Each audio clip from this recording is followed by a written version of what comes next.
In the remote wilderness of the Colorado Rockies, 4 experienced hikers were about to uncover something that was never meant to be found. What began as a harmless backcountry expedition turned deadly when the unmarked trail they followed led them somewhere far older than recorded history, somewhere waiting for their arrival. Daniel Carter wasn't another outdoor guide. For over a decade, he had served as a park ranger, trained in wilderness survival and search and rescue operations. He had pulled lost hikers from the brink, tracked missing persons through miles of rugged terrain, and once, in the dead of winter, survived 5 days alone after an avalanche cut him off from his team. When the forgotten trail revealed signs of past travelers, symbols carved into trees, stone formations too precise to be natural, Daniel's instincts screamed to turn back. But it was too late. The forest had already taken notice, and when they crossed into the abandoned settlement hidden deep in the mountains, they had no idea they were stepping into a place that didn't obey the rules of time and reality. What started as a thrilling expedition would become a fight for survival against an ancient force that had been waiting for them. The Rockies would never be the same after the truth of the lost settlement was uncovered, and neither would they. Before we jump back in, tell us where you're tuning in from. And if this story touches you, make sure you're subscribed, because tomorrow I've saved something extra special for you. Daniel Carter felt the weight of his pack settle against his shoulders as he adjusted the straps. The familiar pressure grounded him in a way that little else could these days. 4 years since he'd left the ranger service, and still the mountains called to him, called in a way that felt like both salvation and punishment. You planning on admiring that view all day, Danny, or are we gonna hike? Lisa Tran's voice cut through his thoughts as she positioned her camera, the morning light catching on its lens. Danny turned, watching as she framed the sprawling vista before them, jagged peaks piercing a cloudless Colorado sky. "Just getting my bearings," he replied, his voice carrying the practiced calm of someone who'd spent years guiding others through wilderness. "The trail junction should be about 3 miles ahead." "The official trail junction," Natalie corrected, her eyes bright with the particular gleam Danny had come to recognize as trouble. She tapped the worn map spread across a nearby boulder. "But our destination isn't on any official map, is it?" Ben Castillo looked up from adjusting his camera equipment, his movements deliberate and precise. "That's what makes it special," he said quietly, though Danny caught the slight tremor in his voice, anxiety masked as excitement. The 4 of them had met through an advanced mountaineering forum 2 years ago, drawn together by a shared passion for finding the paths less traveled. But this trip was different.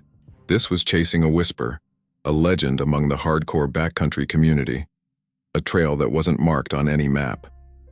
"Remember the rules," Danny said, shouldering his pack. "We stick together, we mark our path, we follow the GPS coordinates I've loaded, and we don't take unnecessary risks." Natalie rolled her eyes, the sun catching the metal of her climbing carabiners. "Yes, Dad. Anything else? No running with scissors? No talking to strangers?" "There won't be any strangers," Lisa pointed out, sliding her camera into its protective kshi. "That's the whole point. Supposedly nobody's been on this trail in years. The locals think it's haunted or some bullshit." "Not haunted," Ben interjected softly. "Sacred. There's a difference." Danny caught his eye, noting the seriousness in Ben's expression. Of the 4 of them, Ben was the most attuned to the natural world, the quiet photographer who to communicate with landscapes through his lens in a way the others couldn't understand. "Sacred, haunted, whatever," Natalie shrugged. "Point is, we're going to be the first to document it properly. This is going to blow up when we post it." "If it exists," Danny reminded her, though he kept his tone light. "Remember, we're following rumors from a few old-timers and some obscure forum posts." Lisa snorted. "You sound like my subscribers. If it exists." "Of course it doesn't exist in the way they say. Some magical hidden paradise. It's an overgrown trail that got forgotten when they redrew the park boundaries in the 80s. And I'm going to enjoy debunking the whole thing." They set off single file along the established trail, Danny leading, then Lisa, Ben, and Natalie bringing up the rear. The morning air was crisp, carrying the scent of pine and the distant promise of rain. 3 hours in, they reached the weathered trail marker where the main path split. left toward Cooper's Ridge, right toward Blackwater Falls. Their destination lay somewhere beyond, between established routes. "This is it," Natalie said, excitement evident in her voice. She pushed ahead, scanning the ridgeline. The forum said to look for a lightning-struck pine about 50 yards, off the main trail, then head northwest. Danny checked his GPS against the crude map he'd pieced together from the online descriptions. Something about this didn't sit right with him. Unmarked trails existed for a reason, usually because the terrain was unstable or to protect fragile ecosystems, or because locals wanted to keep something for themselves. "There," Natalie called out. She stood before a massive pine, its upper third blackened and split by an old lightning strike. Beyond it, barely visible through the undergrowth, was what appeared to be a game trail winding up the slope. Lisa immediately started filming. So here we are at what's supposedly the entrance to the mysterious unmarked trail. As you can see, it's a basic game trail. Nothing mysterious about it. Ben approached the split tree slowly, running his fingertips over its bark. "The strike pattern is strange," he murmured. "Lightning usually follows a straighter path down, the trunk." Danny joined him, examining the blackened scar. Ben was right. The char pattern swirled around the trunk in a way that almost deliberate, like a marking. "You guys coming or what?" Natalie called. She was already several yards up the narrow path, her red jacket bright against the greens and browns of the forest. The path was narrow but surprisingly well-defined for something supposedly abandoned. It climbed steadily through old-growth forest untouched by logging or development. The trees here were massive, pines and spruce that had likely stood for centuries, their branches creating a cathedral-like canopy overhead. "It's so quiet," Lisa observed after they'd been hiking for nearly an hour. She was right.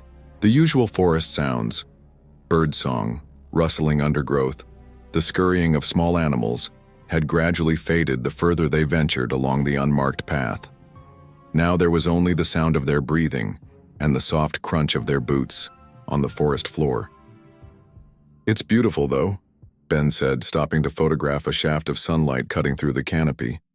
"I've never seen colors this vivid." Danny had to agree, the moss covering the forest floor to glow with an almost unnatural emerald intensity. The bark of the trees held deeper, richer hues than he'd seen elsewhere in the Rockies. Everything was sharper somehow, more defined, as if the world here existed in higher resolution. "Guys, check this out," Natalie called from up ahead. They gathered around a large rock formation off the trail. At first glance, it appeared to be a natural arrangement of boulders.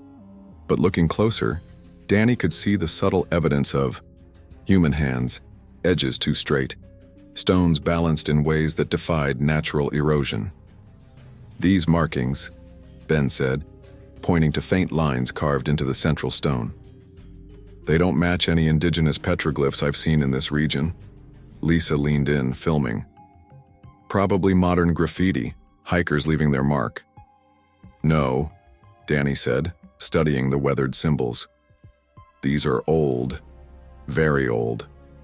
He traced the faint outline of what appeared to be a spiral, then several interconnected circular patterns, and they're too precisely made for random graffiti. Ben photographed the symbols from multiple angles, his expression troubled. "I've seen something like this before," he said quietly, "in my grandmother's books." "Your grandmother, the witch doctor?" Natalie teased. "Curandera," Ben corrected automatically. "And yes, she had books with symbols like these. She said they marked thin places." "Thin places?" Lisa asked, skepticism evident in her voice. "Places where the boundary between—" Ben hesitated. "Between worlds is weaker." Natalie laughed. "Spooky. Maybe we should have brought some sage to burn." Danny said nothing, but he felt a chill that had nothing to do with the mountain air. Something about these markings triggered a memory, a training session from his ranger days about respecting indigenous sacred sites. They continued on, the trail narrowing further as it wound deeper into the forest. The quality of light changed, still, bright but somehow diffuse as if filtered through gauze. Danny checked his watch. 2:17 p.m. They'd been on the unmarked path for over 3 hours now, which meant they'd need to find a suitable campsite soon. "Hey, what's that?" Natalie pointed to something white gleaming among the roots of a massive oak. Danny approached cautiously, then stopped short. "Animal bones," he said. "Deer, I think." Ben joined him, frowning. "That's not natural decomposition," he observed. "Look how they're arranged." The bones had been placed in a perfect circle, smaller bones radiating outward like the spokes of a wheel. At the center lay what appeared to be the deer's skull, facing the direction they were traveling. "Okay, that's legitimately creepy," Lisa admitted, filming the arrangement. "Probably other hikers being weird," Natalie suggested, though her usual confidence slightly forced. "You know how people get in remote places." Danny wished he could agree, but his instincts were sending warning signals.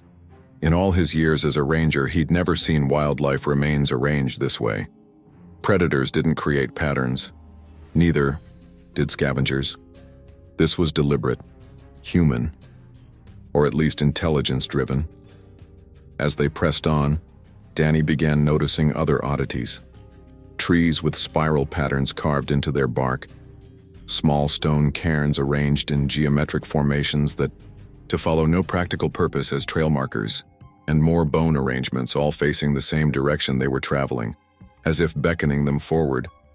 The sense of unease grew, but so did a contradictory feeling, a pull, a curiosity that to bypass rational thought.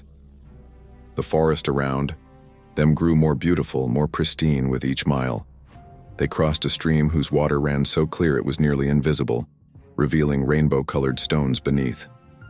They passed through groves where the trees grew in perfect concentric circles. They saw flowers Danny couldn't identify, blooms that turned to follow them as they passed. By late afternoon, they reached a small clearing that ideal for camping. A natural spring bubbled from rocks on one side, and the trees formed a protective circle around a flat, mossy area perfect for their tents. "This is it for today," Danny announced. "We'll make camp here." As they unpacked, the first hints of sunset filtering through the trees, Ben approached Danny privately. "Do you feel it?" he asked, voice low.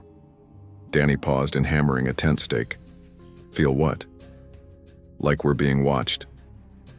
Ben's eyes scanned the surrounding forest. "Not by anything threatening, just observed." Danny had been a ranger long enough to trust the feeling of eyes on his back.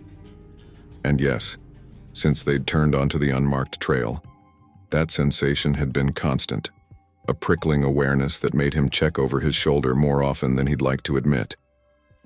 "It's the isolation," Danny said finally. "Remote places play tricks on your mind."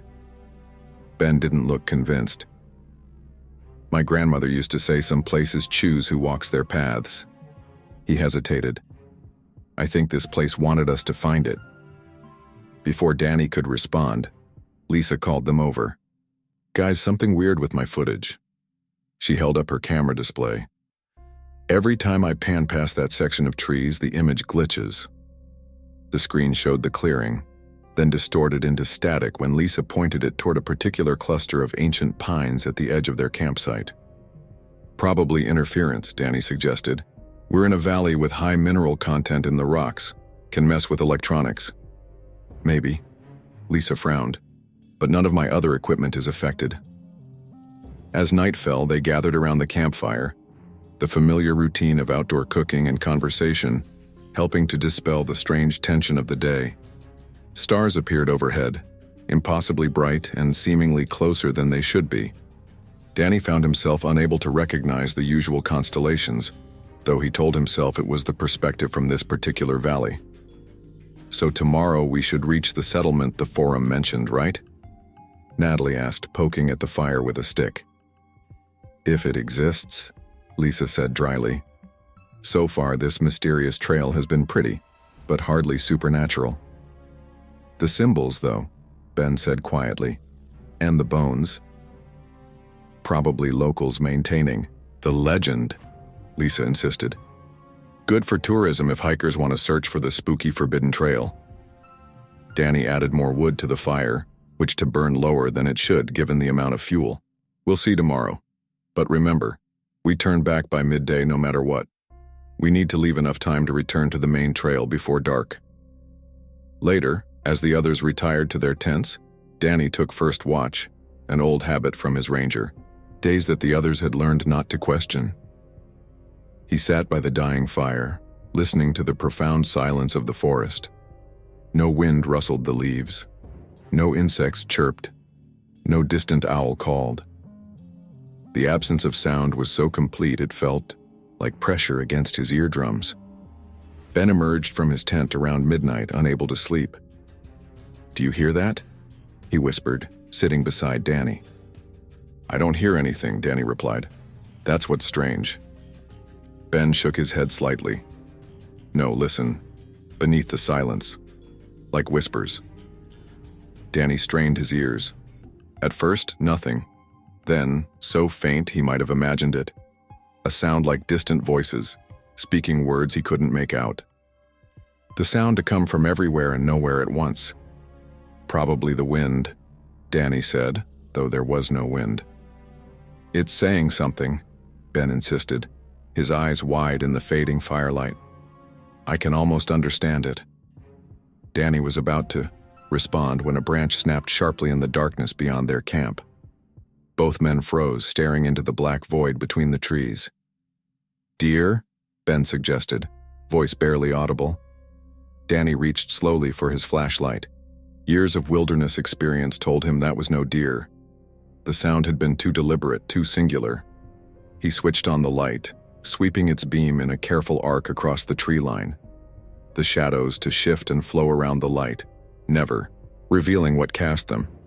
Then he saw it, just at the edge of the beam's reach, a figure standing perfectly still between two ancient pines, human-shaped but somehow wrong in proportion. It stood motionless, facing their camp. Danny blinked, and the figure was gone. Had it stepped behind a tree? Moved outside the range of his light? Or had it never been there at all? "Did you see that?" he whispered to Ben. But Ben was staring in the opposite direction, his face pale in the dying firelight. "There's more than one," he whispered back. Danny turned slowly, sweeping his light in a full circle around their camp. For the briefest moment, he thought he caught glimpses of them, still figures standing in the spaces between trees, visible only at the corners of his vision, disappearing when he tried to look directly. The fire sputtered and died despite the ample wood, plunging the clearing into darkness broken only by Danny's wavering flashlight beam. In that moment, Danny knew with cold certainty the unmarked trail had invited them in, and whatever waited in the darkness had been expecting them all along. Danny didn't mention the figures to the others when morning came. What would he say? That he'd seen shadows that disappeared when he looked directly at them? That he and Ben had heard whispers in a silent forest? The rational part of his mind, the part trained through years of wilderness experience, told him it was fatigue playing tricks on his perception. Ben, however, looked as though he hadn't slept at all. His eyes were ringed with dark circles, his movements jittery as he packed. His camera gear. "Did you see anything else after I went back to my tent?" he asked Danny quietly while the others were busy breaking down camp. Danny hesitated before answering. "No, nothing concrete." Ben nodded, seemingly unsurprised by the non-answer. "I dreamt of this place last night," he said. "Except it wasn't a dream. It was like memories of walking this exact trail before." The morning light filtered strangely through the canopy, casting dappled shadows that to move independently of the breeze. Danny found himself checking and rechecking his compass, which spun lazily, never settling on a direction. "Something's off with my compass," he announced, showing it to Lisa. She frowned, pulling out her phone. "GPS is glitching too. Says we're 3 miles southwest of where we should be." "Probably the mountains interfering with the signal," Natalie suggested, shouldering her pack. "That's why we brought paper maps, right?" Danny unfolded his map, orienting it based on the sun's position. According to the forum posts, The abandoned settlement should be about 4 miles ahead, if it exists. Oh, it exists, Natalie said confidently. Why else would someone go through the trouble of marking this trail with all those weird symbols? That's assuming the symbols are trail markers, Ben said quietly. They set off single file once more, the path narrowing as it wound deeper into the forest. Danny couldn't shake the feeling that the trees were closer together than they had been yesterday, the path tighter, more constricted, the forest to be pressing in around them. They had been hiking for less than an hour when Natalie, who was leading, suddenly stopped.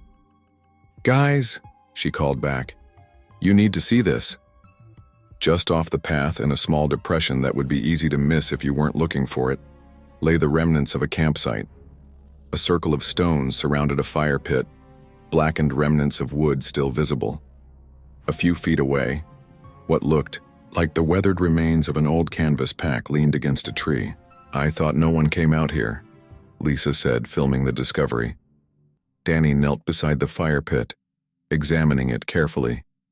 The ashes in the center were still warm, a faint wisp of smoke curling upward. He touched the stones. They radiated heat. "This fire was burning recently," he said, a chill running through him despite the warmth. "Hours ago, not days." "Maybe another hiking group," Natalie suggested, though they hadn't seen any signs of other people since they'd left the main trail. "Then where are they?"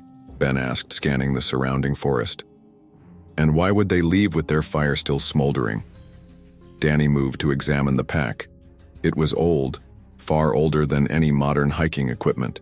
The canvas was rotted in each places, the leather straps cracked and weathered from years of exposure. Yet inside he found what appeared to be fresh provisions. An untouched loaf of bread wrapped in cloth, a canteen of water. "This doesn't make sense," he muttered. "This pack looks like it's been here for decades, but the food inside is fresh." Lisa peered over his shoulder, filming. "Maybe someone's playing a prank?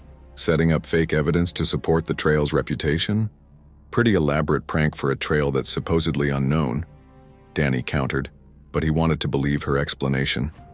It was better than the alternatives forming in his mind. Ben had wandered a few paces away and was taking photographs of the campsite.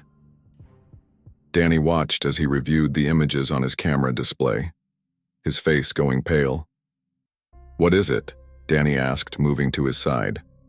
Ben wordlessly turned the camera so Danny could see. The image showed the campsite, but in the background, partially obscured by trees, stood a figure. Humanoid, but somehow wrong. Too tall, limbs too long. Its face was blurred, but it to be looking directly at the camera.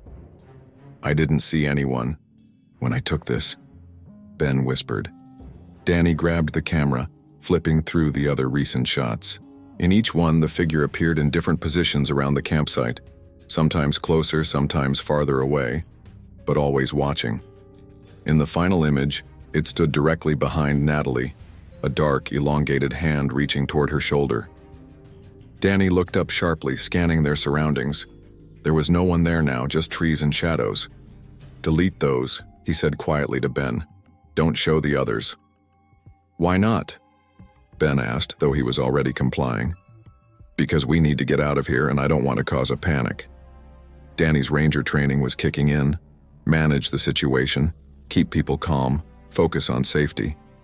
Too late, he realized Lisa had been filming their exchange. She lowered her camera, expression torn between skepticism and concern. "What did you see?" she demanded. Before Danny could answer, Natalie called from where she was examining the fire pit. "Guys, there's something under these rocks." She shifted one of the stones, revealing what appeared to be a small leather journal, its cover darkened by age but remarkably intact. Natalie pulled it free, brushing off dirt and ash. "Don't open that," Ben warned, but Natalie was already flipping through the brittle pages. "It's a journal," she confirmed. "Dated. That can't be right." "What?" Lisa moved to film over Natalie's shoulder. "This entry is dated March 2023, Natalie said, confusion evident in her voice. "But look at the condition of it. This thing is ancient." Danny took the journal from her hands, examining it carefully, The leather was cracked and weathered in a way that couldn't be faked. The paper was yellowed, edges crumbling. Yet the ink on the pages looked fresh, the handwriting crisp and clear. "We found the trail yesterday," Danny read aloud. "4 of us like they said we would be. The forest watches, it knows we're here." A chill ran through the group as the words hung in the air. 4 hikers, like them. Danny continued reading, his voice growing tighter with each line. "Jensen thinks we should turn back, but Carly insists we press on to the old settlement. The symbols on the trees are getting more frequent. I keep hearing whispers when the others aren't listening." The journal continued for several more entries describing a journey eerily similar to their own. The stone formations, the bone arrangements, the unnatural silence of the forest. The final entry was a single line. "It's coming through, God help us, it's coming through." Lisa was the first to break the silence that followed. "Okay, this is beyond freaky. Someone is messing with us. They have to be." "Who?" Danny challenged. "We're miles from any established trail. We haven't seen another person since we turned off the main path." "I don't know, but there has to be a rational explanation," Lisa insisted, though her voice lacked its usual certainty. Maybe this is some anthropological site. Researchers left this stuff here." "Researchers don't leave fires burning," Danny pointed out. "I think we should go back," Ben said quietly, voicing what Danny had been thinking. Something isn't right about this place. Natalie shook her head firmly. "We've come this far. The settlement is supposed to be a few miles ahead. We can't turn back now." "I'm with Natalie," Lisa said, surprising Danny. "I came to debunk a myth, not run away from a weird campsite and an obviously planted journal." Danny looked to Ben, seeing his own unease reflected there.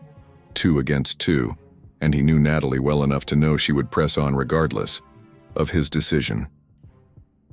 "We continue," Danny conceded reluctantly. "But we stay close together. No one wanders off alone. And at the first sign of real trouble, we turn back. No arguments." Telling and preparing this story took us a lot of time, so if you are enjoying it, subscribe to our channel. It means a lot to us. Now back to the story. They left the strange campsite behind, but its discovery had changed something in the group dynamic. They walked closer together now, conversations hushed or non-existent. Danny found himself constantly scanning the forest around them, looking for movement, for the figures from Ben's photographs. Ben had started placing small stone markers at regular intervals along their path, 3 stones stacked in a small cairn, distinctive enough to follow back. "Just in case," he explained when Lisa questioned him. The forest grew denser as they continued, the trees closer together, their trunks twisted into shapes that almost deliberate. Arches, spirals, interlocking patterns.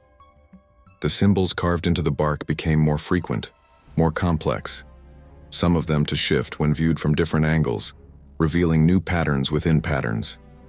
The light filtering through the canopy took on a greenish quality, as if they were underwater. Sound continued to behave strangely, their voices muffled, their footsteps oddly delayed, as if the forest itself were absorbing and replaying the noise at its own pace.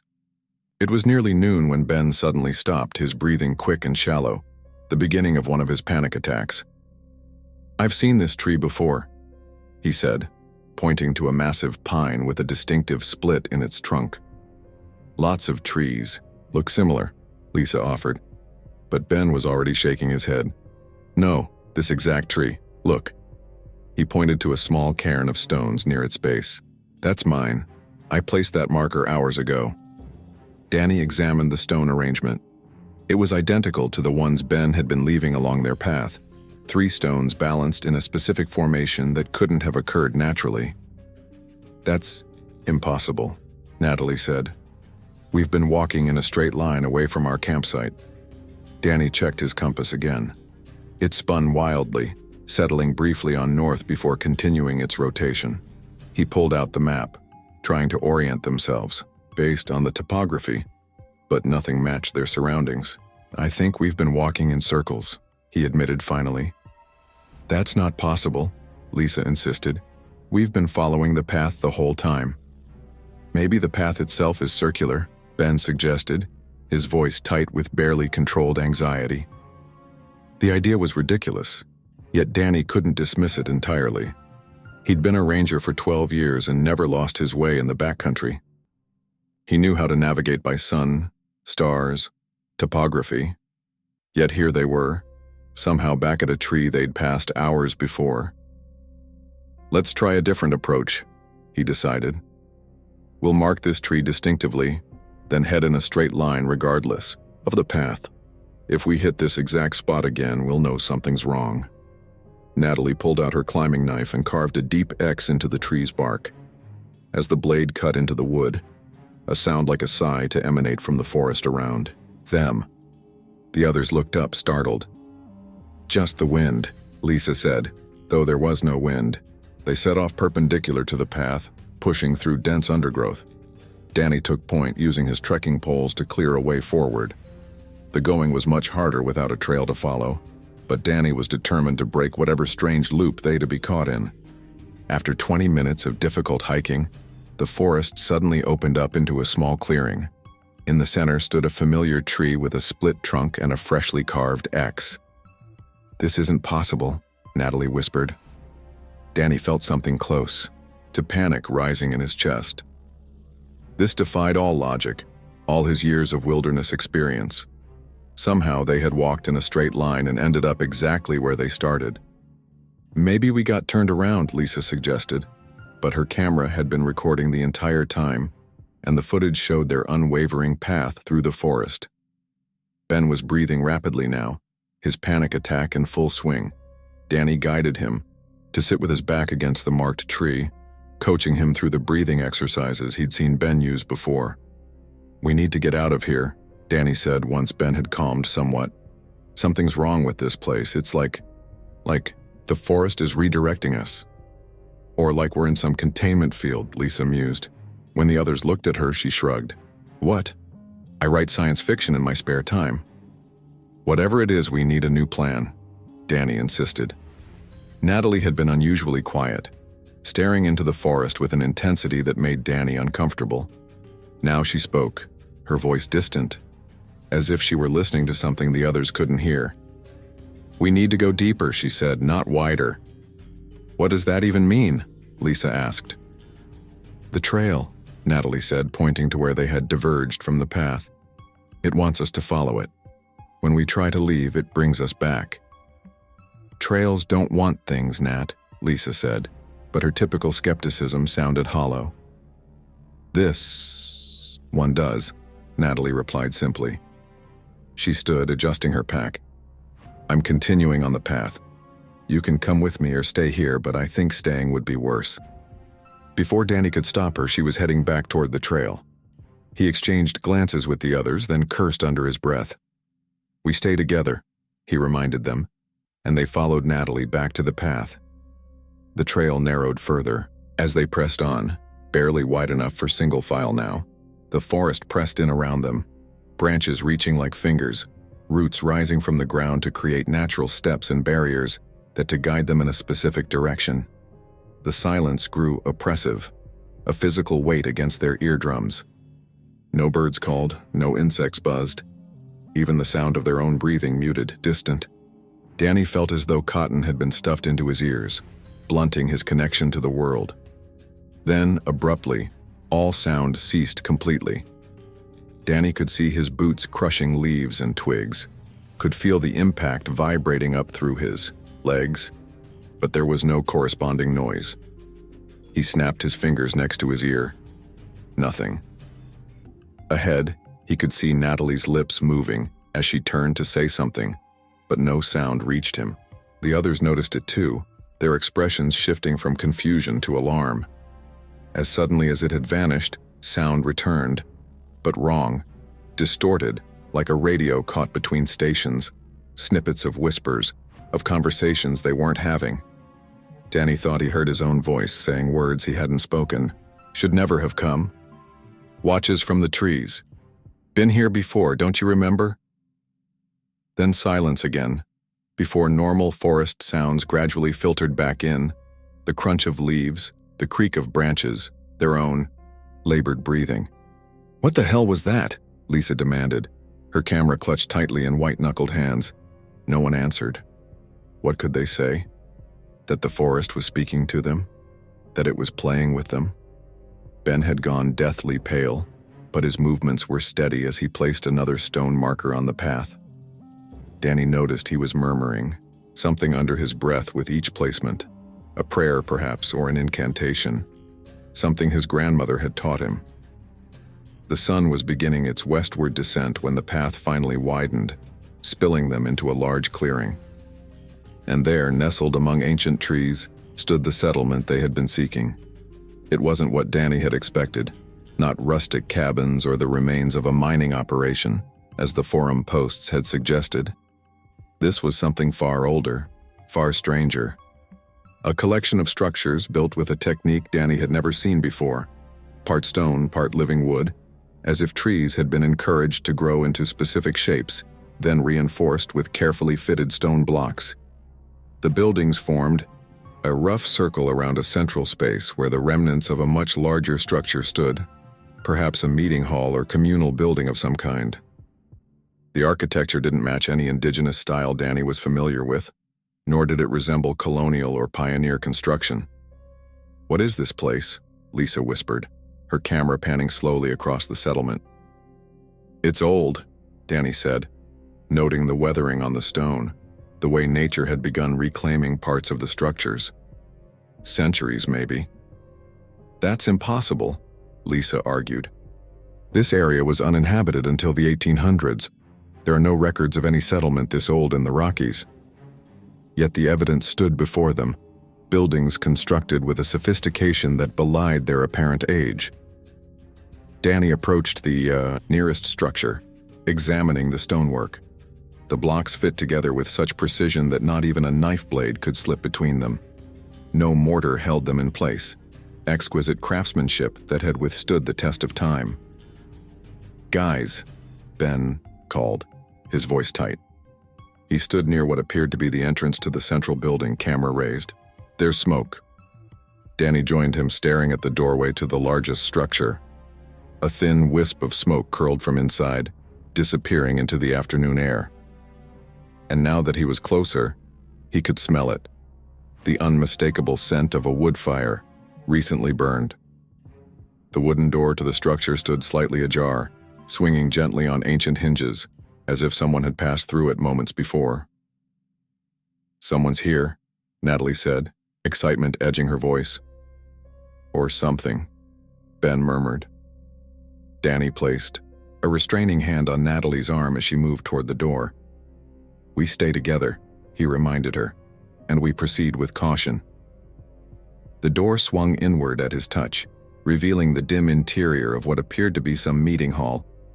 Shafts of light fell through gaps in the ceiling, illuminating dust motes that danced in the air, and in the center of the earthen floor, a fire pit glowed with dying embers, the source of the smoke they had seen. Someone had been here, recently, very recently. Danny felt a presence behind him and turned, expecting to see one of his companions. Instead, he found himself staring at the open doorway behind them, a doorway that now revealed only the empty settlement beyond. No sign of the forest path that had led them here, the trail that had guided them, manipulated them, and finally, delivered them to this impossible place had vanished completely, as if it had never existed at all. "The trail is gone," Danny said, his voice hollow as he stood in the doorway of the ancient structure. The others crowded behind him, staring at the empty space where their path should have been. The settlement was encircled by untouched forest, dense, primeval trees growing so closely together that passage between them impossible. No trail, no opening, no way back. "That's not possible," Lisa whispered, her camera still recording. "We came that way." Ben pushed past them, moving deeper into the circular building. His breathing was shallow but controlled, as if he were forcing himself to remain calm through sheer willpower. "We need to focus on where we are, not how we got here," he said. Danny nodded, grateful for Ben's unexpected steadiness. He turned, away from the vanished trail, and examined their surroundings more carefully. The central structure they stood in was larger than it had appeared from outside. A circular space 40 feet in diameter, its walls made of the same precision-fitted stone blocks they'd observed in the outer buildings. The roof was partially open to the sky, with wooden beams arranged in a complex pattern that reminded Danny of the symbols they'd seen carved into trees along the path. The fire pit in the center still glowed faintly, embers pulsing with an inner light that too vibrant for ordinary coals. Around it, a dirt floor had been worn smooth by countless feet, though Danny saw no footprints but their own. "Look at these," Natalie called from the far side of the room. She stood before the inner wall where intricate symbols had been carved into the stone, similar to the markings they'd seen on the trail, but more elaborate, more precise. Lisa joined her, filming the carvings. "These aren't any indigenous symbols I recognize," she admitted. "Not Ute, not Arapaho, not Cheyenne. They're the same as in my grandmother's books," Ben said quietly. He traced one of the symbols with his finger, a spiraling design that to draw the eye inward, creating an unsettling sensation of movement even in the static carving. She called them the old language, said they were from before. "Before what?"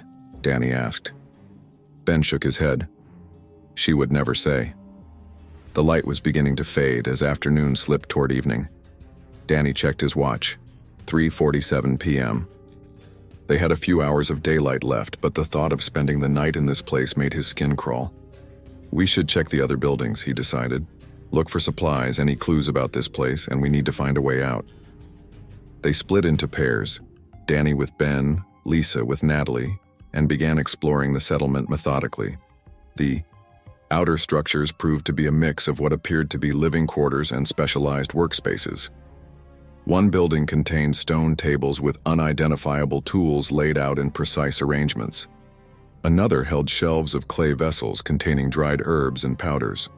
A third had a large circular pit lined with smooth stones, its purpose unclear. Everything was preserved in a way that defied logic. No dust on the shelves, no decay of the organic materials. As if the settlement existed in a bubble where time moved differently. "Danny?"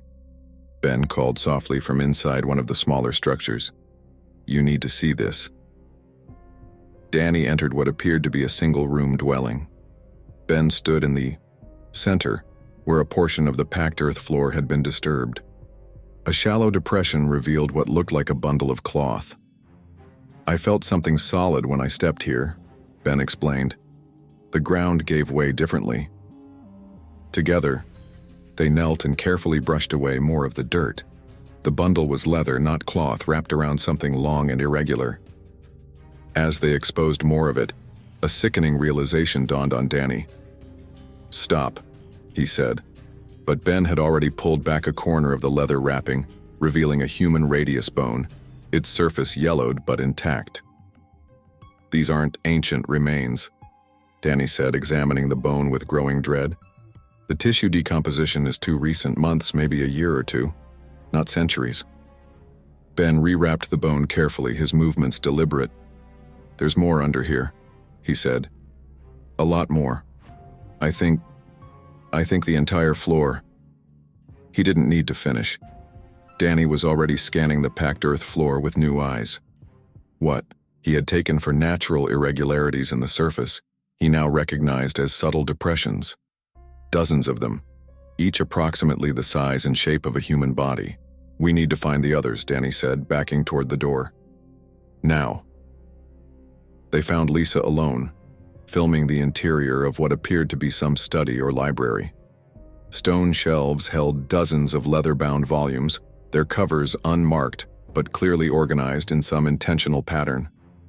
"Where's Natalie?" Danny asked, a spike of alarm shooting through him. Lisa lowered her camera. "She said she was going to check the building next door. She should have been back by now." "We agreed to stay in pairs," Danny snapped, fear making his voice harsher than intended. "She was right next door," Lisa defended. "I could hear her moving around." "When was the last time you saw her?" Ben asked, his voice tight. Lisa hesitated. "Maybe 10 minutes ago?" 15 at most. Danny cursed under his breath. We need to find her. Now. He didn't share what they discovered in the other building. Not yet. No need to escalate the panic already bubbling beneath the surface. They called Natalie's name as they moved through the settlement, their voices echoing strangely in the unnaturally silent air. No response came. Each building they checked was empty, showing signs of Natalie's recent presence, a moved object, disturbed dust, but no sign of the woman herself. The light was fading rapidly now, the forest around them darkening in a way that too quick, too deliberate. Danny checked his watch again, 4:22 p.m. Less than an hour had passed, but the quality of light suggested late evening than late afternoon. Let's check the central building again, Ben suggested. Maybe she went back there. The fire in the central pit had grown stronger in their absence, flames now dancing where only embers had been before. The orange light cast writhing shadows on the walls, making the carved symbols seem to move, to shift position when viewed from the corner of the eye. Look, Lisa pointed to a stone table near the wall, one they hadn't noticed earlier. On it lay an open book, larger than the volumes they'd seen in the library, its pages yellowed and brittle with age. The three of them approached slowly. The book was handwritten in faded ink, the script flowing and archaic but still recognizably English. Danny leaned closer, trying to make out the words in the flickering firelight. They arrive as they always do, Lisa read aloud, her documentarian's instinct kicking in as she filmed the open pages. 4 of them. The skeptic, the sensitive, the leader, the catalyst. The pattern repeats. Danny felt a chill that had nothing to do with the cooling air. The words were about them. Had to be. The skeptic, Lisa with her camera and rational explanations. The sensitive, Ben with his connection to things beyond ordinary perception. The leader, himself, the former ranger guiding them. And the catalyst, Natalie, who had pushed them to find the unmarked trail in the first place. This is insane, Lisa whispered, but she continued reading. The forest guides them to us, as it has for generations. They believe they choose their path, but the choice was made long before they set foot on the trail. The settlement calls to those it needs. Ben's hands trembled as he carefully turned to the next page. The handwriting changed here, becoming more hurried, less formal. March 17, 2023, he read. Danny recognized the date. It matched the journal they'd found at the abandoned campsite. We found the settlement today. Jensen thinks we can leave tomorrow if we backtrack, but I know better. The trail is gone. It only appears when it wants. 2 when it needs to bring new ones in. This is the same person who wrote the journal by the campfire, Danny realized. They made it here. But that journal was dated months ago, Lisa pointed out. If they made it here, where are they? Now? The answer hung unspoken between them. Danny thought of the disturbed earth in the small dwelling, the human bones beneath the surface. Ben turned another page, then another. The entries continued, describing days spent in the settlement, failed attempts to find a way out, growing discord among the 4 travelers. Then abruptly the handwriting changed again, becoming jagged, frantic. Something is in the forest, Ben read, his voice barely above a whisper. Something that watches. It speaks through the trees, through the symbols. Jensen disappeared. Yesterday. We found him this morning, standing at the edge of the settlement, staring into the forest, but it's not him anymore. His eyes are wrong. His voice is wrong. Lisa had stopped filming, her camera hanging forgotten at her side. Guys, she said, her voice strained. Today's date. Look at the date on that entry. Ben's finger traced the numbers at the top of the page. March 21, 2023. He frowned. That's tomorrow's date. How is that possible? Lisa asked. This journal is ancient. Time doesn't work right here, Danny said, the pieces falling into place. The settlement, the trail, they exist outside normal time somehow. Ben flipped to the next page, but before he could read what was written there, a sound came from outside. a soft scraping like footsteps on stone. "Natalie?" Danny called, moving toward the door. No answer came. The three of them stepped outside into twilight that had descended too quickly, too completely. The settlement was bathed in an eerie bluish glow that to emanate from the stones themselves. The forest beyond the circle of buildings was an impenetrable wall of darkness. "There," Ben pointed. A figure stood at the far edge of the settlement near where the trail had been. Even in the dim light, Danny recognized Natalie's red jacket, her distinctive silhouette. She stood perfectly still, facing the forest, her back to them. "Natalie," Lisa called, relief evident in her voice. She started forward, but Danny caught her arm. "Wait," he said. Something wasn't right. Natalie's posture was too rigid, too unnatural. "Nat?" Lisa called again, more tentatively this time. Slowly, with a fluid grace that wrong somehow, Natalie turned to face them. Her expression was blank, her eyes reflecting the strange blue, light of the stones in a way the others did not. She stared at them without recognition, without any hint of the vibrant, impulsive woman they knew. "Natalie?" Danny took a cautious step forward. "Are you okay?" Her head tilted slightly, a gesture that reminded Danny of a bird studying something curious. When she spoke, her voice was her own, but the cadence was wrong, too measured, too precise. "You shouldn't have come," she said. Ben inhaled sharply beside him. "That's not Natalie," he whispered. "Not anymore." "Don't be ridiculous," Lisa said, but her voice wavered. "Nat, stop messing around. You're freaking everyone out." Natalie's expression remained unchanged. "The forest has been waiting," she continued in that same measured voice. "It hungers. It has for so long." Danny felt a cold certainty settle in his chest. Whatever was speaking through Natalie, it wasn't human. Maybe it never had been. "What do you want?" he asked, addressing not Natalie but whatever was using her as a vessel. Her head tilted again, that same unnervingly bird-like movement. "Want?" The word to puzzle her. The forest does not want. It is, and what is must feed. "Feed on what?" Lisa demanded, her skepticism warring with growing terror. "On time," Natalie replied. "On memory, on self." Her gaze fixed on Danny specifically. On guilt. Danny flinched as if struck. Guilt. His constant companion since the incident that had ended his ranger career. The lost hiker who had been his responsibility. The search called off too soon. The knowledge that he had failed in the most fundamental duty of his profession. "What are you?" Ben asked, his voice steadier than Danny expected. Natalie's lips curved in a smile that never reached her eyes. "We are the keepers, the watchers, the ones who were here before your kind learned to speak." She gestured toward the central building behind them. "The ones who built this place as a doorway." "A doorway to where?" Lisa asked. "Not where," Natalie corrected. "When, between, beyond." Her expression shifted subtly, a flicker of confusion passing over her features. For a brief moment, Danny saw the real Natalie surface, her eyes widening in fear. "Danny?" she gasped. "What's happening to me? I can feel it in my head, it's..." Then the moment passed, and the blank expression returned. "The catalyst always breaks first," she said in that measured voice.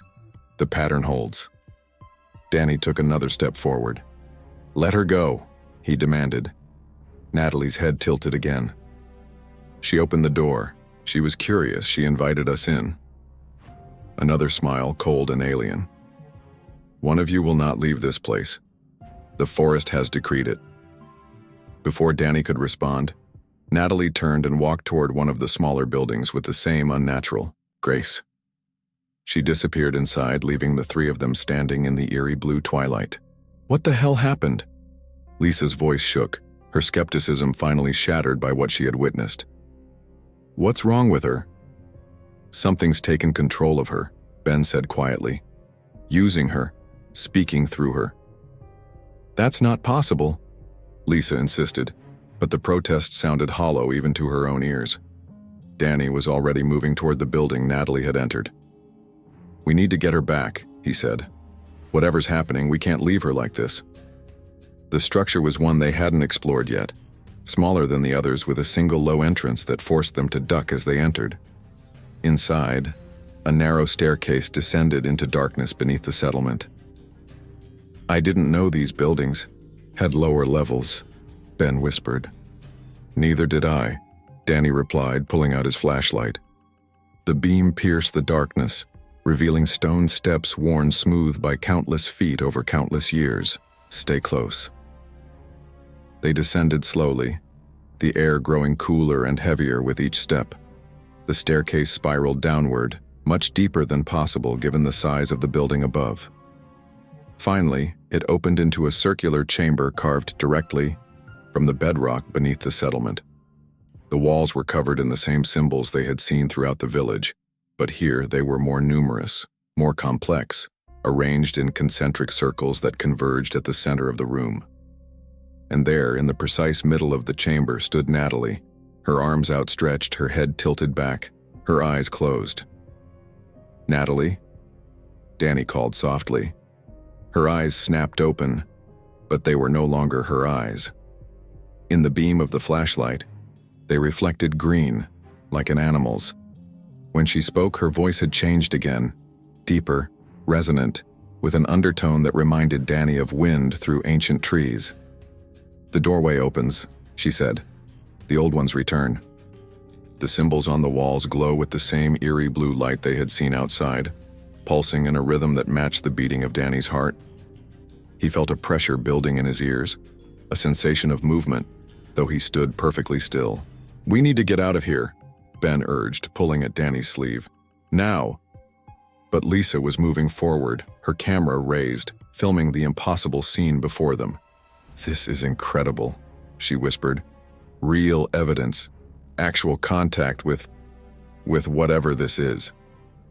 Lisa, stop! Danny lunged for her, but too late. As Lisa approached Natalie, the glowing symbols pulsed brighter. The air in the chamber to thicken, to shimmer like heat off summer asphalt. Natalie raised her hands toward Lisa, a smile spreading across her face that was too wide, too knowing. The skeptic seeks proof, she intoned. As they always do, step closer, see, believe. Danny grabbed Lisa's arm, yanking her backward as Natalie's hands emit the same blue light as the symbols. Don't touch her, he warned. Lisa struggled against his grip. Let me go. This is what I came for. Evidence of something beyond scientific explanation. That's not Natalie anymore, Ben said, his voice cracking with fear. Can't you see that? Whatever's in her, it wants something from us. As if in response, Natalie's expression shifted again. That momentary confusion, that glimpse of the real person trapped inside. Help me, she gasped, her voice her own again. It's in my head, in my thoughts. It knows everything I know. It can see you through my eyes. Her body convulsed, her back arching unnaturally. Run, she managed to choke out. Please, run.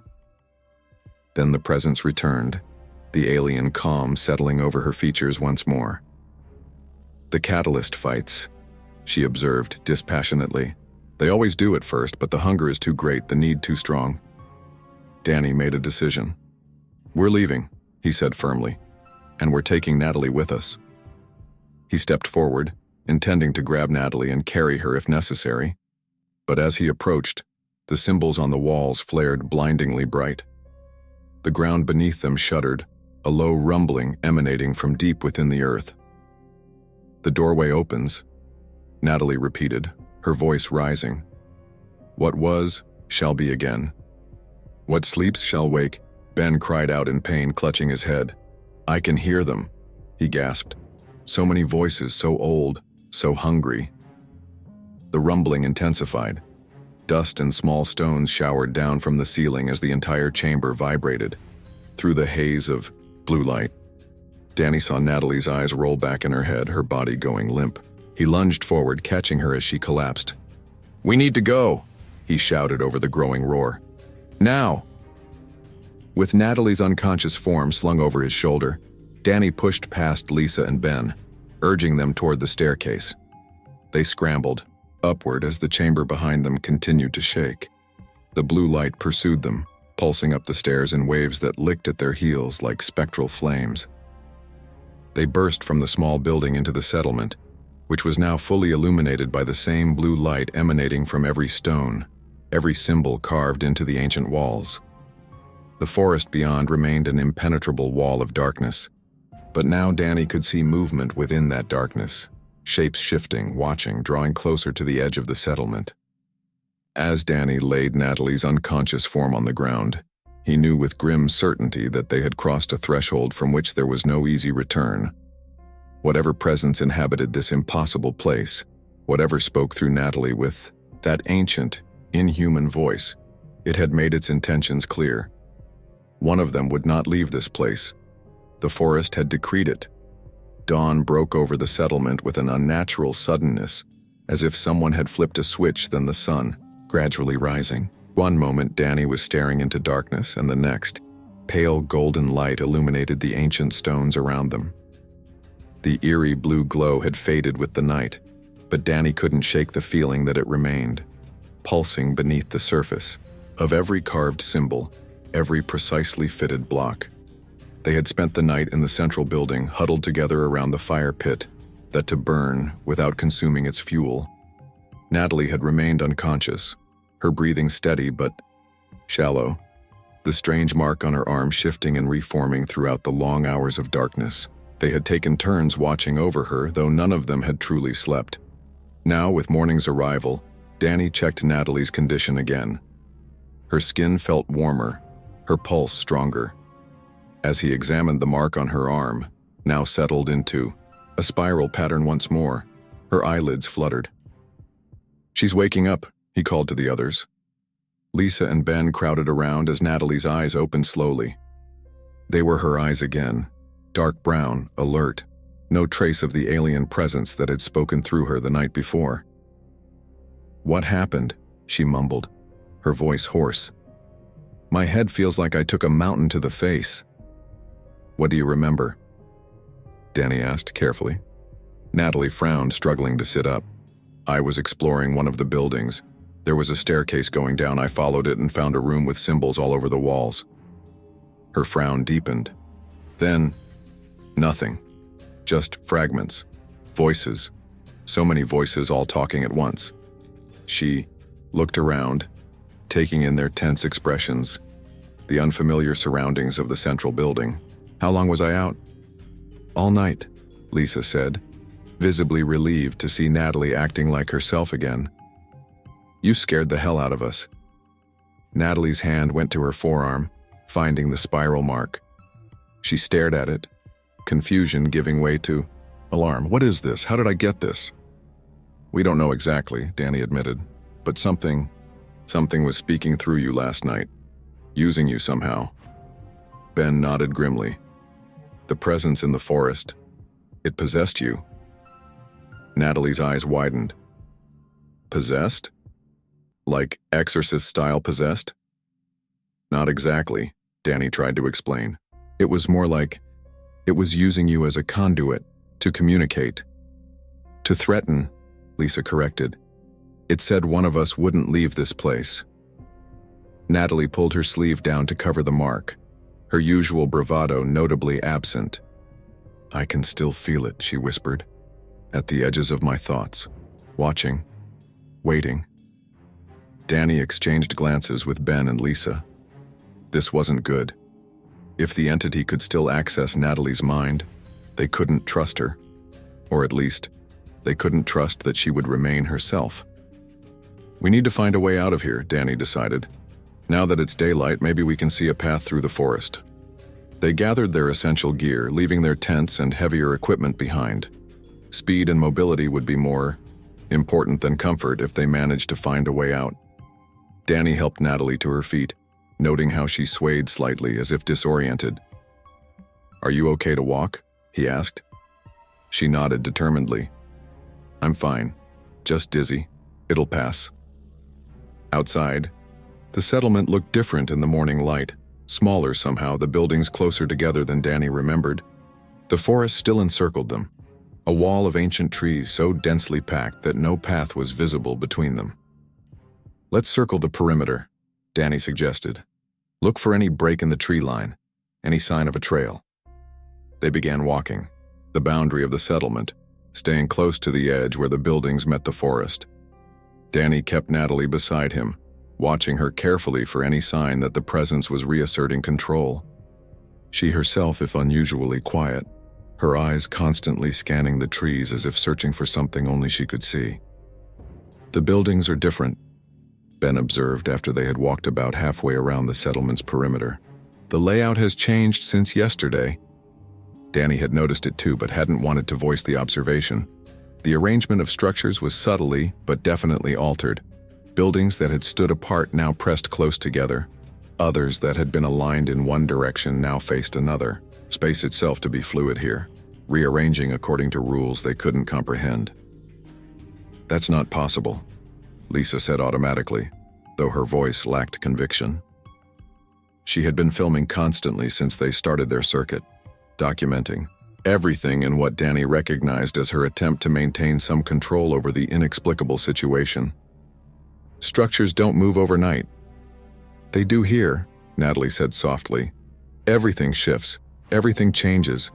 The pattern never stays the same for long." Danny glanced at her sharply. "How do you know that?" Natalie blinked, looking confused. I don't know." The words came to me. She touched her arm where the mark was hidden beneath her sleeve. "It's like I have memories that aren't mine. Knowledge I shouldn't have." They continued their circuit, finding no break in the tree line, no hint of a path leading outward. The forest remained an impenetrable barrier, and Danny feared they truly were trapped. "Let's check the buildings again," he suggested as they completed their loop. "Maybe we missed something yesterday, a map, instructions, some clue about how to leave this place." "I'll take the library," Lisa volunteered. "There might be something in those books." "I'll check the building with the stone tools," Ben offered. Danny nodded. "Natalie, you're with me. We'll look at the central building again." But when he turned to where Natalie had been standing moments before, she was gone. "Natalie?" he called, spinning in a full circle. "Natalie." She had vanished, completely, silently. In the brief moment his attention had been elsewhere. The three of them had been standing in a tight group, no more than arm's length apart. There was nowhere she could have gone so quickly, so silently. Yet she was gone. "She was here," Lisa said, panning her camera around frantically. "I was filming her." "Natalie!" Danny shouted again, his voice echoing across the settlement. No response came. "The mark," Ben said, his voice tight. "It must be controlling her somehow, making her leave."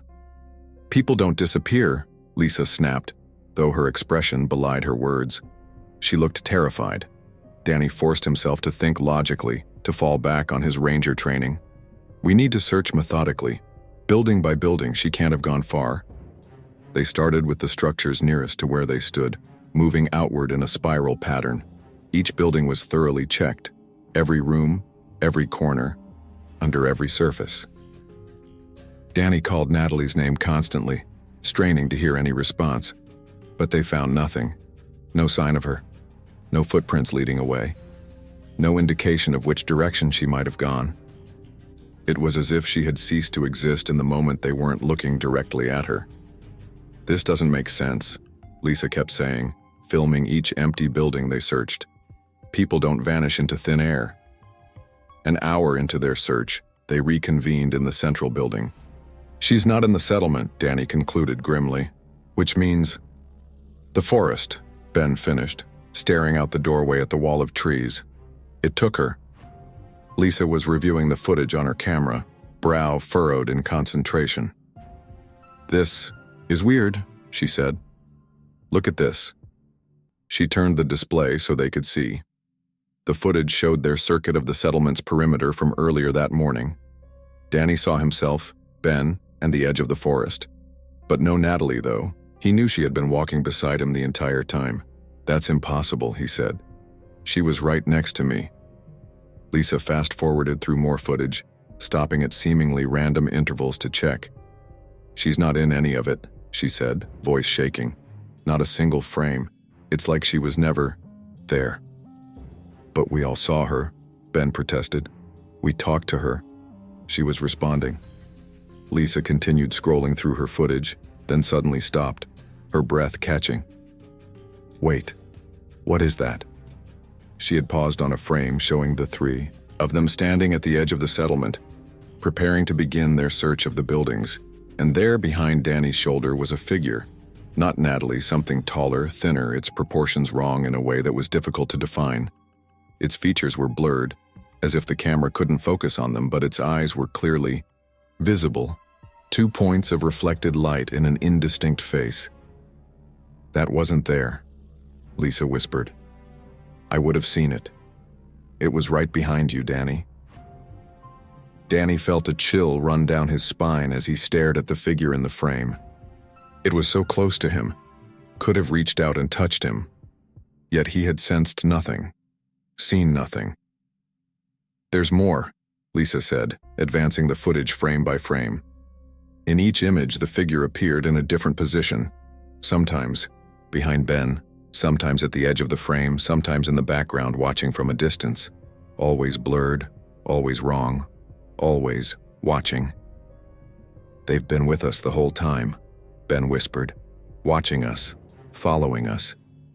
Danny's mind flashed back to the night before, to the shapes he had glimpsed moving at the edge of the forest. The watchers, the keepers, the ones who were here before your kind learned to speak. Natalie's words. No, not Natalie's, but the entity, speaking through her, echoed in his mind. "I think I've been seeing them too," Ben admitted, his voice barely audible.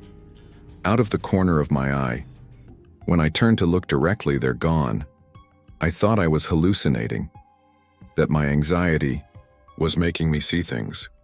"You're not hallucinating," Danny assured him, though the confirmation offered little comfort. "They're real, whatever they are." Lisa lowered her camera, her hands shaking visibly now. "If Natalie wasn't with us this morning, then what were we talking to? What was walking beside us?" Before Danny could attempt an answer, a sound reached them from outside. Natalie's voice, distant but distinct, calling from somewhere in the forest. "Danny, help me, I can see the trail." Danny was on his feet instantly, moving toward the doorway. Ben grabbed his arm, holding him back. "Don't," he warned. "It's not her, it's using her voice." "We don't know that," Danny argued, though doubt gnawed at him. "It could be her. She could have found a way out." "Danny, please, I'm lost." The voice came again, more desperate this time. Every instinct in Danny screamed at him to go to her, to find her, to save her. The ranger in him, the protector, couldn't bear the thought of abandoning someone in need. But a deeper instinct, something primal, something that recognized predators and traps, kept him rooted in place. "We have to help her," Lisa insisted. "No," Danny said finally. "We stay together, here. Whatever's out there, it wants to separate us." The voice called again, Natalie's voice, but somehow wrong. The inflection slightly off, the desperation too perfect, too calculated. "Please, it's getting closer, I can hear it coming." Danny closed his eyes, memories washing over him. Another voice calling for help, another person lost in wilderness. The hiker he had failed to save during his ranger days. The search called. Off too soon. His insistence that they keep looking ignored by his superiors. The guilt that had haunted him every day since. "Danny, we can't leave her out there," Lisa pleaded. "That's not Natalie," he said with a certainty he didn't entirely feel. "The real Natalie never asks for help, never admits weakness. She'd die than sound that frightened." It was true. Natalie's stubborn self-sufficiency was her defining trait. The voice in the forest was a convincing imitation, but it had missed that essential aspect of her character. The calls continued, becoming more frantic, more terrified. Then abruptly, they cut off in mid-sentence, replaced by a scream that made all three of them flinch. Silence followed, heavy and absolute. "Oh, God," Lisa whispered, her skepticism finally shattered completely. "What's happening to her?" "We don't know that was her," Danny repeated, as much to convince himself as the others. "It could be manipulation, a lure." They remained in the central building as the day wore on, venturing out only in tight formation to retrieve water from a spring near the edge of the settlement. Each time, Danny noted how the layout of the buildings had subtly changed again, how paths that had been straight were now curved, how structures to have rotated or shifted position. The forest remained watchful, and now that Danny knew to look for them, he caught occasional glimpses of the watchers. Tall, fluid shapes moving between trees, never fully visible, always disappearing when directly observed. Their presence was a constant pressure at the edges of his awareness, a silent hunger that to grow as the day progressed. As afternoon faded toward evening, Lisa continued reviewing her footage, looking for any clue to Natalie's whereabouts. What she found only deepened the mystery. "Look at this," she said, her voice tight with controlled fear. She had been filming their search of the buildings earlier that day. The footage showed the three of them entering a structure, calling Natalie's name, checking every corner. And there, in the background, visible for a few frames as Lisa's camera panned across the room, was Natalie, standing perfectly still in a corner, watching them search for her. "That's impossible," Danny breathed, staring at the frozen image. "We checked that room thoroughly, she wasn't there." "She's in other footage too," Lisa said, advancing through more images, standing out of our line of sight, watching us look for her. Sometimes she's smiling. The images were chilling, Natalie, observing them with an expression that wasn't right, that held something alien in its familiarity. In some frames, her eyes reflected light like an animal's, glowing points in the dimness of the buildings. In others, her proportions subtly wrong, as if her body were being worn by something that didn't understand human anatomy. Ben had gone. Quiet, his breathing shallow and controlled, fighting off another panic attack through sheer force of will. "It's playing with us," he said finally. "Whatever it is, the entity, it's making us doubt our own senses." Danny nodded grimly. The psychological aspect was almost worse than the physical threat, the constant uncertainty, the inability to trust what they were seeing or hearing. It was a form of torture, breaking them down mentally before what? One of them will not leave. The journal's warning echoed in his mind. The forest must be fed. The doorway must be closed. As the light faded once more, they prepared for another night in the central building. The fire pit glowed without their intervention, flames dancing with that same unnatural vigor Danny had noted before. They gathered around it, seeking whatever comfort its warmth could provide. "What do we do tomorrow?" Lisa asked, her camera finally set aside, its battery conserved for when it might be truly needed. "Keep searching? Try to find a way through the forest?" "I don't think there is a way through," Ben said quietly. "Not unless it allows it. The trail appears when it wants to, when it needs to bring new ones in. That's what the journal said." Danny stared into the flames, weighing their options. Each one more hopeless than the last. Stay in the settlement indefinitely. They had water from the spring, but no food beyond what remained in their packs, a few days' worth at most. Try to force their way through the impenetrable forest? The trees grew so closely together that passage physically impossible. Wait for rescue? No one knew exactly where they were, and the unmarked trail they had followed existed nowhere on any map.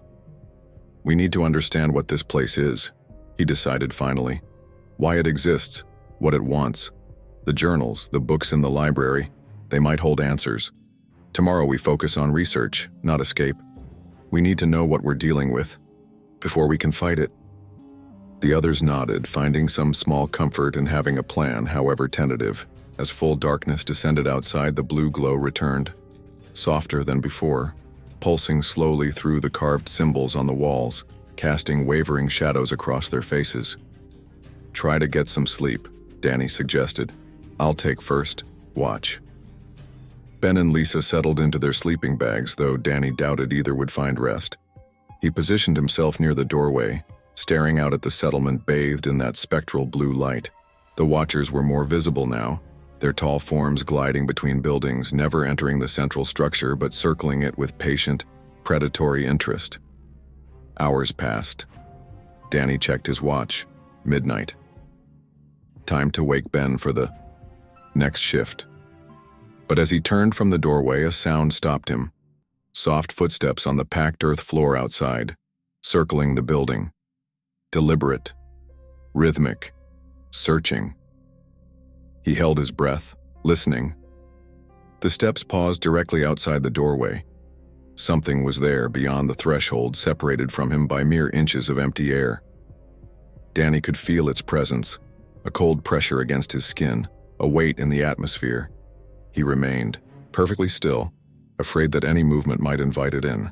Then softly came Natalie's voice again, but wrong, hollow, as if spoken through a long tube. "Danny," it called gently. "Danny, I found the way out. Come see. Come with me." He didn't respond, didn't move. The presence remained at the threshold, for what felt like eternities compressed into minutes. Then, with a sound like sighing wind, it moved away. The footsteps resumed their circuit of the building, fading gradually until silence reclaimed the night. Danny exhaled slowly, a tremor running through his body. Whatever had taken Natalie was trying to take them too, one by one. And he was terrified that despite their precautions, despite their awareness of the danger, it would succeed. Because the forest was hungry, and they were lost. And one of them, the journal had promised, would not leave this place. Morning arrived with the same unnatural abruptness as before, darkness one moment, full daylight the next. Danny hadn't slept, his mind too consumed with planning their next move, with processing the impossible events of the previous day. Lisa and Ben looked equally exhausted, their faces drawn and pale in the harsh morning light. "We can't stay here," Danny announced, checking their dwindling supplies. "Food's running low, and whatever's out there, it's getting bolder." Neither Lisa nor Ben argued. The entity's attempt to lure Danny out during the night had shaken them all. Whatever had taken Natalie was patient, methodical, learning their weaknesses and exploiting them. "But where can we go?" Lisa asked, her usual skepticism giving way to a quiet desperation. "The forest is impenetrable, the trail is gone." Danny had been considering this since the first light appeared. "Maybe not," he said slowly. "I've been thinking about what the journal said, about the trail appearing, when it wants to bring people in. You think it might appear again? To let us out?" Ben sounded doubtful. "Not to let us out," Danny clarified, "but maybe to bring others in. If it's hungry, if it feeds on people somehow, then it needs a constant supply. It can't trap us here forever. It needs new victims." The logic was grim, but compelling. If the entity required a steady stream of travelers to sustain itself, then the trail must appear periodically. The question was when, and whether they could use it to escape, then as the entrance it was intended to be. "We need to check the perimeter again," Danny decided. "Every hour if necessary. The moment a path appears, we take it." They gathered their essential gear, abandoning anything that would slow them down. Danny left Natalie's pack in the central building, a decision that felt like a surrender, an acknowledgement that she was truly gone. He caught Lisa filming the moment, documenting their silent admission of loss.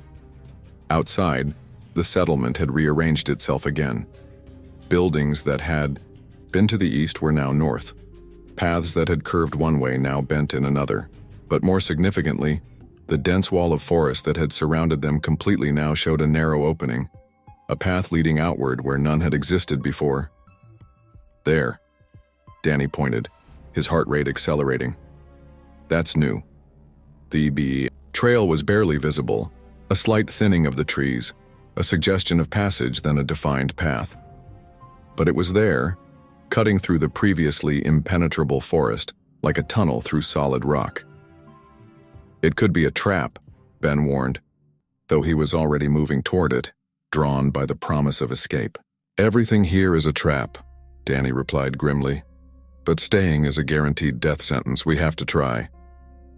Before they entered the narrow path, Danny pulled out his hunting knife and carved a deep X into the nearest tree at the settlements. "So we know if we end up back here," he explained. The path was tight, claustrophobic, the trees pressing in on either side, branches reaching like grasping fingers. They moved single file, Danny leading, then Lisa, then Ben. The forest closed around them immediately, the settlement disappearing from view after a few steps. The quality of light changed as they pushed forward, dimmer, filtered through layers of ancient foliage that to absorb then reflect the sun's rays. Sound behaved strangely too, every footstep muffled as if the forest were swallowing the noise before it could properly form. Danny maintained a direct course, keeping the morning sun to their right as a navigation aid. His ranger training had taught him to establish and maintain bearing even in the most challenging terrain. But after an hour of steady hiking, doubt crept in. The forest remained unchanging around them, the same species of trees, the same undergrowth, the same quality of light. No landmarks, no variations to mark their progress. "We should have reached the main trail by now," he muttered, more to himself than the others. Lisa was filming their journey, panning occasionally to capture their surroundings. "Maybe we're moving more slowly than we think," she suggested. "The undergrowth is thick." Ben said nothing, his expression distant, disconnected. He had been growing quieter with each passing hour, retreating into himself as the strangeness of their situation escalated. Danny worried about his mental state. Ben's anxiety disorder made him vulnerable to the psychological warfare the entity to be waging against them. They pressed on for another hour, maintaining their bearing with grim determination. Then Danny spotted something ahead, a tree with distinctive markings carved into its trunk. He approached it cautiously, a sense of dread building in his chest. There, cut deep into the bark, was an X, identical to the one he had carved at the edge of the settlement. "No," he whispered, running his fingers over the mark. "This isn't possible." Lisa and Ben caught up, their expressions falling as they recognized the significance of the mark. "We've been walking in a straight line," Lisa insisted, though her voice wavered. Her voice. "We've maintained the same direction the entire time." Danny turned in a slow circle, scanning their surroundings. The forest looked the same in every direction. No sign of the settlement, no indication they had somehow circled back to their starting point. Yet the marked tree stood before them, undeniable evidence that something was very wrong with space itself in this place. "Let's try again," he said, fighting to keep his voice steady. "Different direction this time." He carved another mark into the tree, a double X this time, and they set off perpendicular to their previous course. Danny used his compass despite its unreliability, checking it constantly against the sun's position. He counted steps, marking every 100 with a small blaze on a tree. Lisa kept filming, documenting their methodical approach to navigation. 2 hours later, they found themselves standing before a tree with a double X carved into its bark. "This isn't happening," Lisa whispered, her camera lowering slowly to her side. "We can't be back at the same spot again." "Maybe it's a different tree," Ben suggested, his voice hollow, "with the same marking." Danny shook his head. "I counted the notches I made along the way. If this is a different tree, then the exact same pattern of trees exists in 2 different places in this forest." The implications were staggering. Either they were somehow being teleported back to their starting point, despite walking in a straight line, or the forest itself was duplicating around them, creating perfect copies of the areas they had already traversed. "Let me check my footage," Lisa said, rewinding her camera to review what she had recorded. What she found was even more disturbing. The footage showed them passing the same distinctive rock formation multiple times during their hike, though none of them remembered seeing it more than once. It showed them walking past a fallen log with bright orange fungi growing from it at least 3 separate times, each from a slightly different angle. Most disturbingly, it showed a moment where they appeared to instantaneously shift from one section of forest to another, the lighting and surroundings changing in a single frame. "This is impossible," Lisa kept saying, her rational mind unable to process what the camera had captured. "This defies all laws of physics." Ben had gone, still, watching the footage with an expression that suggested he was seeing confirmation of something he had long suspected. "We're not in the same version of the forest each time," he said quietly. "We're shifting between them." "What does that even mean?" Lisa demanded. "It means we're not walking in circles," Ben explained, his voice stronger now, more certain. "We're walking through different versions of the same space, like parallel dimensions layered on top of each other." Danny thought back to the journal they had found in the settlement. "The doorway opens. What was, shall be again. What sleeps, shall wake." Could that be what they were experiencing? Some doorway between realities, between versions of the same forest existing simultaneously in different dimensions? "If that's true," Danny said slowly, "then how do we find our way out? How do we know which version leads back to our world?" Ben didn't have an answer. None of them did. They tried once more, a third direction, with Danny marking every tree. They passed with his knife. The result was the same. After hours of walking, they found themselves back at the tree with their original markings. By late afternoon, exhaustion and defeat had settled over the group. They made camp in a small clearing, too tired to continue their fruitless attempts at escape. Danny rationed their remaining food, a day's worth at most. Water wasn't a problem. Small streams crisscrossed the forest floor, their water clear and drinkable. But without food, their situation would become dire within days. "What now?" Lisa asked as they huddled around a small fire Danny had managed to build. "We rest," he said simply. "Think, observe. Maybe we're missing something obvious." Ben had withdrawn again, staring into the forest with an intensity that made Danny uneasy. He to be watching something, tracking movements only he could see. "They're closer now," Ben said suddenly. "The Watchers. They're waiting for something." Danny had glimpsed them too, tall fluid shapes moving at the periphery of his vision, never fully materializing but undeniably present. The entity's servants perhaps, or aspects of the entity itself. "For what?" Lisa asked, nervously checking her camera's battery level, down to 20% after the day's constant filming. "For darkness," Ben replied with disturbing certainty. "They're stronger at night." Danny didn't question how Ben knew this. The photographer's sensitivity to the supernatural aspects of this place had been evident from the beginning, stretching beyond what should have been physically possible for a human face. If Ben said the Watchers grew stronger at night, Danny believed him.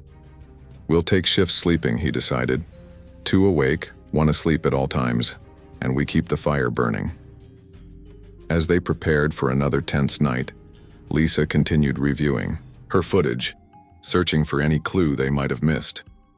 She had been filming almost constantly since they entered the forest, her documentarian's instinct compelling her to record everything, despite the rapidly draining battery. "Danny," she called, her voice tight, "you need to see this." He moved to her side, watching as she replayed a segment from earlier that day. The footage showed the 3 of them hiking through the forest, nothing unusual apparent. But then, Lisa paused, zooming in on the background. "There," she pointed to a barely visible figure standing between distant trees. "That's Natalie." Danny stared at the blurry image. The red jacket was unmistakable, Natalie's distinctive hiking gear. The figure stood watching them pass, partially obscured by foliage, but clearly recognizable. "When was this?" he asked. "About 2 hours into our first attempt," Lisa said. "But look, she's in other footage too." She fast-forwarded, stopping at several points to show similar glimpses of Natalie, always distant, always watching, never approaching. In some frames, she appeared to be following a parallel path to theirs, keeping pace out of earshot. Why wouldn't she call out to us? Lisa wondered. If she could see us? Because it's not her, Danny said grimly. Not anymore. Ben joined them, His expression haunted as he viewed the footage. "The vessel," he murmured. "The catalyst becomes the vessel." Before Danny could ask what he meant, a sound reached them from deeper in the forest, a voice calling their names. Natalie's voice, but clear and strong this time, not the hollow, wrong version that had tried to lure Danny out during the night. "Danny, Lisa, Ben, can you hear me?" They froze, exchanging wary glances. "It's trying to lure us away from the fire," Ben whispered. "Don't listen." But the voice continued, growing closer. "Guys, I can see your fire. Thank God I found you." And then, emerging from the trees at the edge of their small clearing, came Natalie. She looked exactly as she had before disappearing. Same clothes, same equipment, not a hair out of place. As if she had never been gone at all. "Natalie?" Lisa gasped, half rising to her feet. Danny placed a restraining hand on her arm. "Wait," he cautioned. Natalie approached the fire, her expression a mixture of relief and confusion. "Why are you looking at me like that? What happened?" "I got separated from you guys when we left the settlement." Danny studied her carefully. She looked perfectly normal, no signs of injury, no strange marks visible on her exposed skin. Her mannerisms right, her voice natural, but something felt off, a subtle wrongness he couldn't identify. "Natalie," he said carefully, "you disappeared yesterday morning. You've been gone for over 24 hours. She frowned, looking genuinely puzzled. "What? No, that's not possible. We left the settlement this morning. I was right behind you guys, but then the path forked and I lost sight of you." Lisa was filming again, capturing Natalie's unexpected return. "You don't remember speaking to us in the underground chamber? About the forest being hungry? About one of us not leaving?" Natalie's frown deepened. "Underground chamber?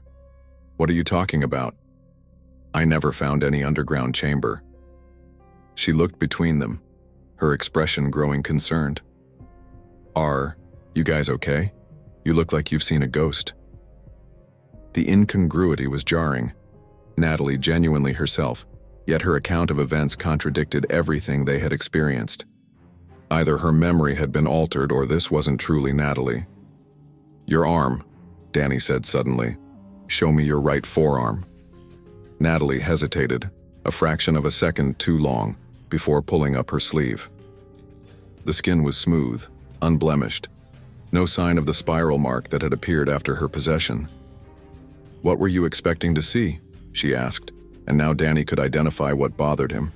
Her breathing was too regular, too controlled. Humans under stress showed variable respiratory patterns. Natalie's chest rose and fell with metronome precision. "You were marked," he said, "after whatever took control of you in the settlement." Natalie laughed, a sound that mimicked her usual carefree chuckle but lacked its genuine warmth. "Danny, I think you guys might be suffering from some group hallucination. Maybe something in the water, or a toxic fungus in the air. I'm fine. I was never possessed or marked or whatever you think happened." Lisa was wavering. Danny could see it in her expression.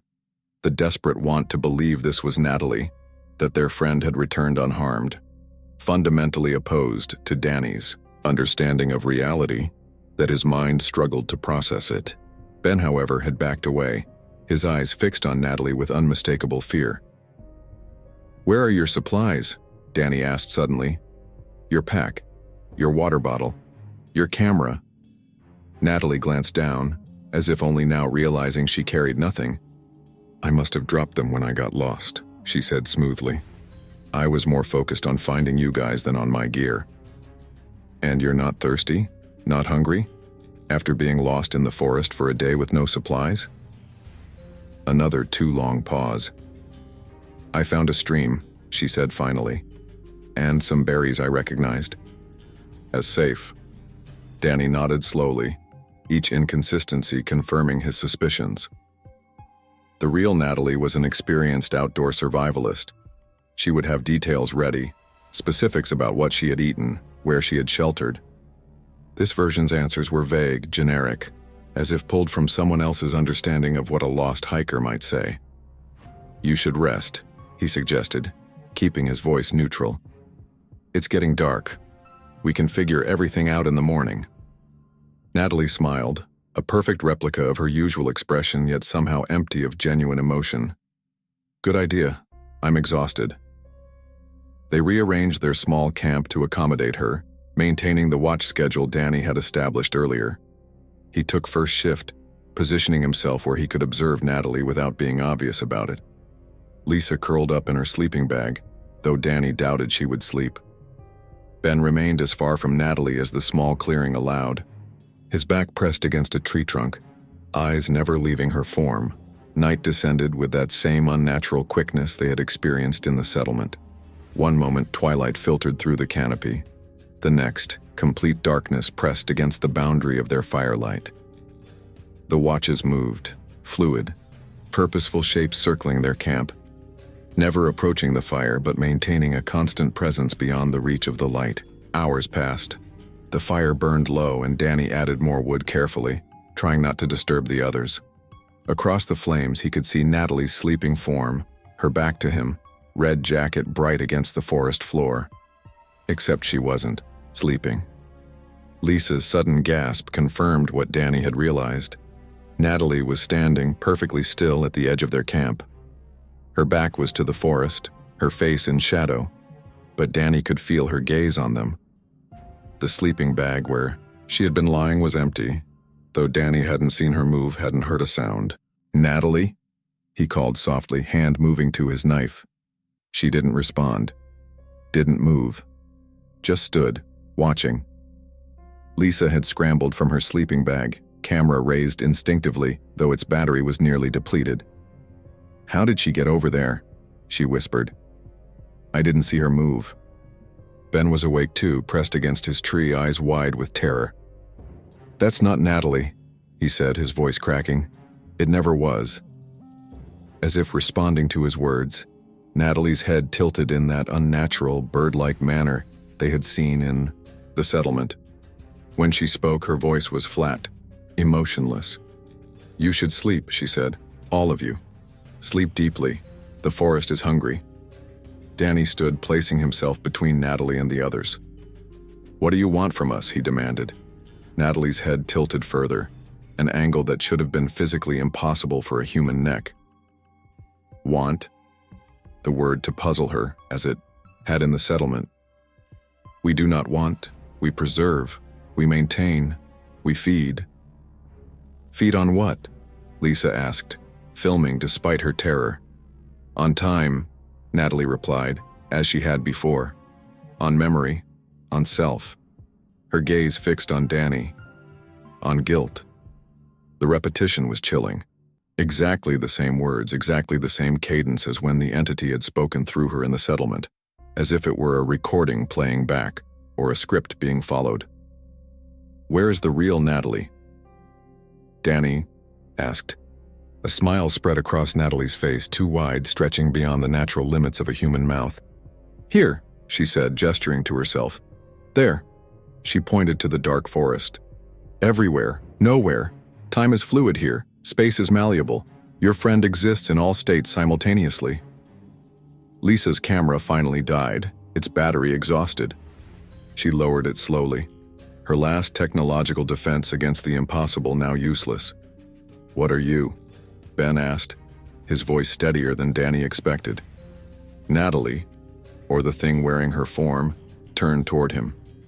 "We are the caretakers, the guardians of the doorway.